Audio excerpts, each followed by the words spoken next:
Hello gamers, this is Girl Gamer Plays, and this here is a news article about the two girls who stabbed a friend over Slenderman. The title says, Girls' bail reduction denied. Slenderman defendants sought supervised release. Here we go.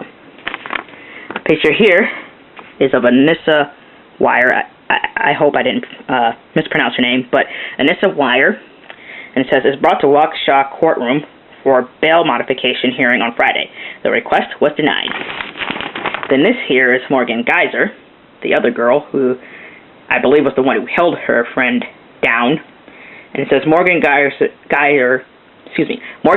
also attends the hearing. The girls are charged with stabbing a classmate in 2014 to flee Slenderman, a fictional character. So here goes the report.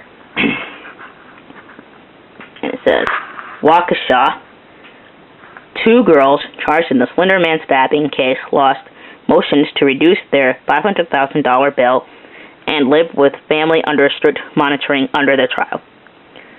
Waukesha County Circuit Judge Michael Boren, hopefully I didn't mispronounce his name, noted the serious penalties the girls face if convicted as adults, up to 45 years in prison, in suggesting they might still be flight risk if released from jail despite their ages. Morgan Geyser, 13, and Anissa Wire, 14, were 12 when they were arrested in May 2014 after their 6th grade classmate was found at the edge of some woods, which literally says edge of some woods, bleeding from 19 stab wounds. The girls told police they plotted the attack to flee Slenderman, a fictional internet character. Geyser's lawyers presented several witnesses who testified about the dramatic changes she has undergone since treatment, including medication, of her early onset schizophrenia and plans for her to live with her grandfather, a retired police chief in Manitowoc County. She also would remain under the supervision of social workers, monitoring the civil commitment order that sent her to Winnebago Mental Health Institute in December, as well as GPS monitoring, said her attorney Anthony Cotton. Unlike the co-defendant, he said, Morgan's entry point to this crime was her psychotic condition, which was unidentified and untreated at the time of the attack. She's a different person now, Cotton said. After beginning medication at Winnebago, Geyser stopped hearing voices from Harry Potter characters and other delusions and began showing appropriate emotions such as remorse, according to testimony of a social worker and a psychologist. She was even named Patient of the Month before doctors deemed her stabilized and ready to return to the community. Boren acknowledged and lauded the significant progress Geyser had made, but said in the end it was still too risky to have her in the community. Since she went off medication, she would become dangerous. Wire's attorneys also suggested that the electronic monitoring and house arrest would be sufficient protection of the public, while allowing a 14-year-old girl access to the outdoors and her family. Assistant District Attorney Kevin Osborne noted that both girls did try to flee the area after the original crime and questioned the ability of the Wire's family to monitor her situation, since they didn't notice the months of planning the girls said went into the crime. Boren did agree to allow Wire an extra 3 hours to meet with social workers during trips to Waukesha every other week.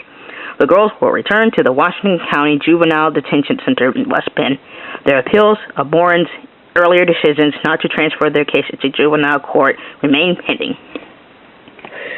This, by the way, is an article by Bruce Villametti. Again, I'm sorry if I butcher her name there. But this is their report from the Milwaukee Journal Sentinel.